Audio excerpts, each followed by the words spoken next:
It's a delight to be back in the Julian Centre, even if it's only virtually. I find it hard to believe it's 50 years since the 600th anniversary. And then I think that back then the present Bishop of Norwich was 2 years old and the Dean hadn't even been born. Perhaps some of you hadn't been either. So I'm going to tell you some of the things that had happened in those 50 years. And here's a bit of a film showing how it was that I got involved. This year, it'll be 650 years since Julian of Norwich received her revelations. And I've been reading them for 50 of them, ever since I was put on the committee to celebrate her 600th anniversary in 1973. And I was put on that committee as a punishment. You see, you all know that Norwich now has 32 surviving medieval churches. And back in those days, they just decided to deconsecrate nearly all of them and turn them over to suitable secular uses.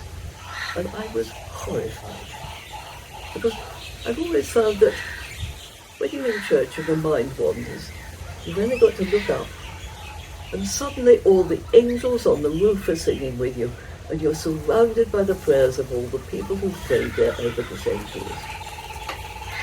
And so I wrote a fighting article attacking it in the local paper. Next morning, the telephone rang.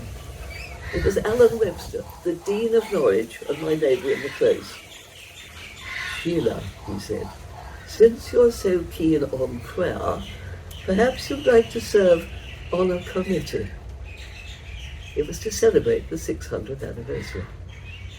Now, some of you may not be old enough to remember what was happening in the 1970s, but I can tell you that back then, the times, they were a-changing.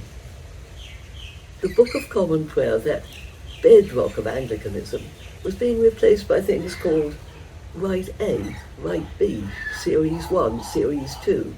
And if you turned up in church at 11 o'clock expecting matins, as usual, you might find yourself involved in something called Sung Eucharist, where everyone knew that communion belonged at the early service at 8 o'clock. Nuns were nervously appearing in newly bought secular clothes, and the Latin Mass, so we'd heard, was now being celebrated not in Latin at all, but in the language of whatever country you happened to be in at the time. Yes, the times, they were a-changing. There was even talk of women priests. Well, I was cautiously in favour of it. So when I turned up at that first committee meeting and found that the dear old C of E was proposing to celebrate some woman who'd spent all her life in one room in the Middle Ages, I was shocked. It somehow didn't seem meaningful or relevant. Then I went away and read her book. I've been reading it ever since. What happened next was that Michael McLean, who I'd met on the committee, was appointed rector of St. Julian's. Now, he believed an anchorite cell needed an anchorite, and so he asked a retired priest, Robert Llewellyn, to come and pray in the cell.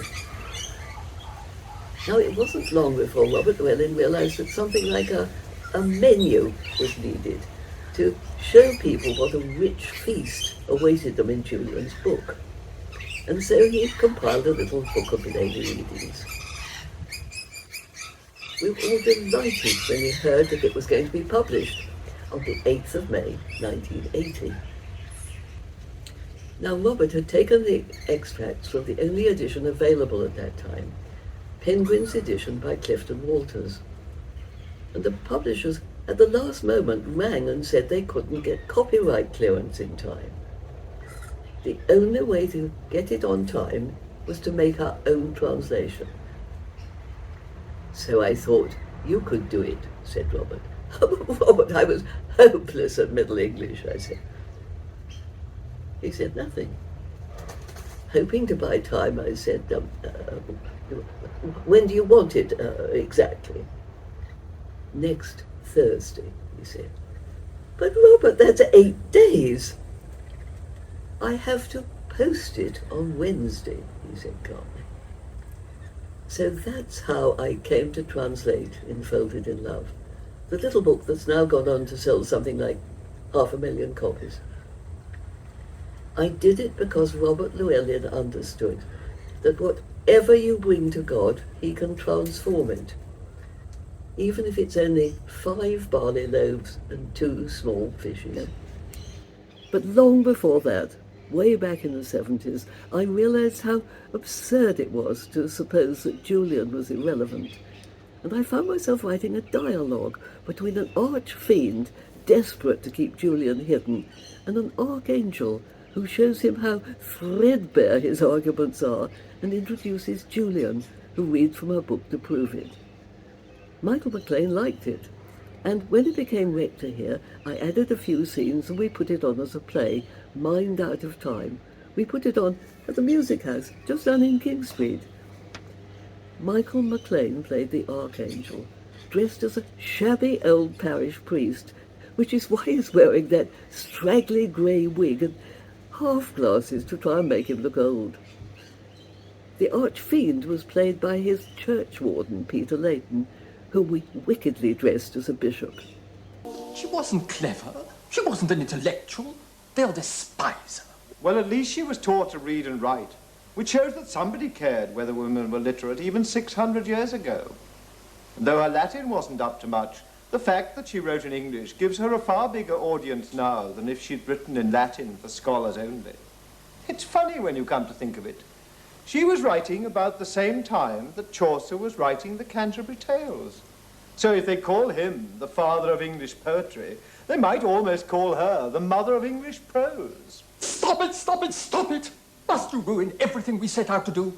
Moloch is onto a new line in discord, spreading the story that men have always stunted women's achievements out of spite. And now you're trying to make out that this Julian woman contradicts that too. It's inconvenient, I admit, that she wrote so well. Inconvenient that some of the things she said bear hearing again. Inconvenient that though she chose to spend all her life in one small room, yet her mind was free. But they are temporary inconveniences, no more. We must go on stirring things up. We must keep them divided. We must set young against old, black against white, child against parent, rich against poor, women against men, man against God. We must teach them to hate, to hate, to hate. The whole of the Timber Hill congregation got involved with Mind Out of Time. I got involved with them too, so even though I lived in the cathedral close and of course worshipped at the cathedral, I decided to join them. I was rather nervous because I'd heard they were Anglo-Catholic and I didn't know what they got up to. The clergy wore hats and there was a lot of holy smoke, but it wasn't too bad. We are still in the 1970s, and in 1978, the influential Paulist Press started a new series of books, The Classics of Western Spirituality, which aimed to publish month by month the original writings of the universally acknowledged teachers of the Catholic, Protestant, Eastern Orthodox, Jewish and Islamic traditions introduced by internationally recognized scholars and spiritual leaders. Julian of Norwich was the first book in the series. So by the closing years of the 1970s, she's taken her place among the universally acknowledged teachers across all the traditions. The 1980s opened with Julian being mentioned in the Church of England calendar for the first time, and of course, the publication of Enfolded in Love. In 1984, we formed the Friends of Julian of Norwich. Here's my membership card, looking a bit battered now. And in 1985, we held the first Julian Festival. That same year, a religious community in Julian's name was founded in America. I'm sorry about those birds, they won't shut up. I'll talk louder and then perhaps you can hear me.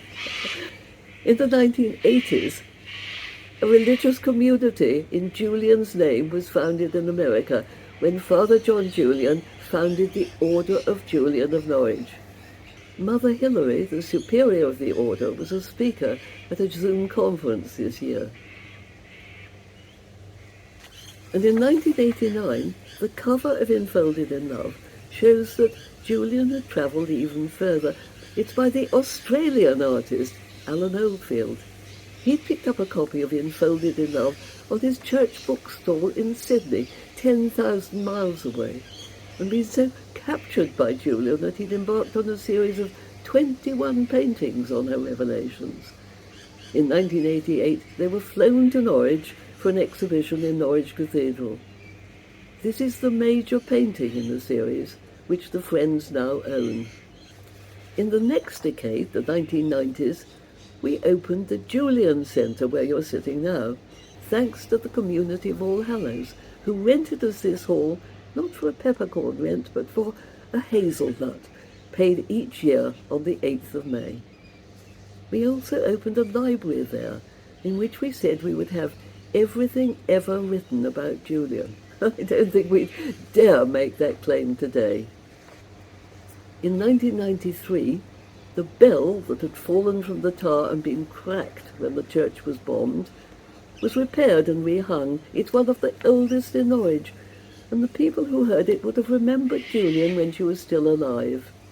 In 1998, Penguin replaced the Clifton Walters translation, which had caused us such grief back in the 1970s, by this new translation by Elizabeth Spearing. The year 2000 was remarkable because the Dean of Norwich, Stephen Platten, commissioned the statue of Julian of Norwich and set it in the west front of Norwich Cathedral. The Friends helped pay for it. It's become the most widely recognised image of Julian. Some people think it's what she actually looked like. In that year, we discovered Julian had made her way to Russia, when a 19-year-old student at Moscow University, who translated Julian into Russian, wrote and asked us if we had any visual material she could use in her thesis. She signed her letter, Juliana of Moscow. We invited her to come to Norwich, and in return she invited Felicity and me to go and stay with her in Moscow, where we saw for ourselves how the Orthodox Cathedral of Christ the Saviour, which had been blown up by the Soviets after they'd first stripped it of its marble and chandeliers and made use of them in the Moscow underground, had been rebuilt as soon as the Soviet Empire had collapsed and donations had flooded in. The churches there were full of young people praying. I'm not sure what you call the next decade, the 2010s, but in that decade, Oxford University Press published a new translation by Barry Windiott, who's giving the Julian Lecture this year. And also in 2015, the Julian Lecture was given by Malcolm Guite, and I came back from Australia to hear him. I was asked to give a lunchtime talk in the Forum, and I thought the audience at that time of day and that place wouldn't want the holy bit. So I gave a talk tracing the history of Julian's book, how it had survived through the centuries, and the women who had copied it out by hand until it was able to be put into print. The television director, Sally Ann Lomas, was in the audience, and she saw its potential. And so next year, her documentary, Julian of Norwich, The Search for the Lost Manuscripts, was shown on BBC4, presented by Janina Ramirez. The first night it was shown, over 250,000 people tuned in. That same year, Julian travelled to Japan when an Anglican church put on a production of Mind Out of Time. A lot of people in Japan started to read Julian after that.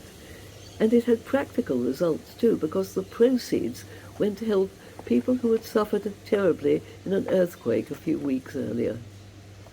Back home, Nick Groves and I decided to celebrate the anniversary by turning our Guide to St. Julian's into a video.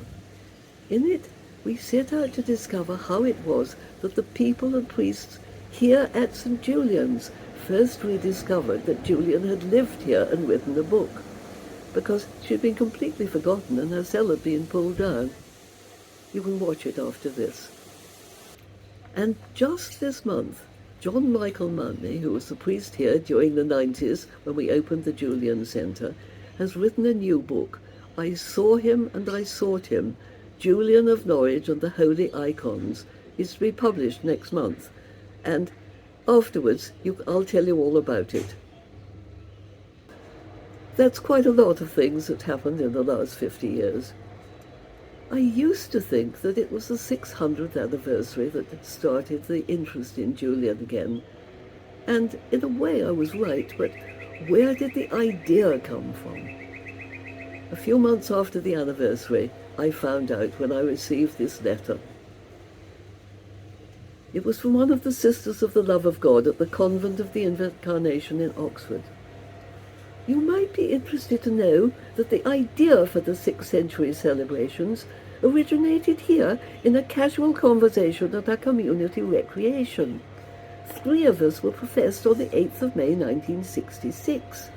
Near that date, in 1972, we mentioned that next year would be the 600th anniversary. Our chaplain said, "We must do something about that. I'll get in touch with the Dean of Norwich, who's my friend." And thus it began, one of God's providential acts. Julian wrote he looks on us with love and wants to make us his partner in good deeds. And so he leads us to pray for what it is his pleasure to do. There is no doer but he. I've been reading Julian of Norwich for 50 years now. And it's taken that length of time for me to discover that all the time I thought I was in search of Julian of Norwich, she's been in search of me and of all her fellow Christians. It's a delight to look round now and see how many of us she's found.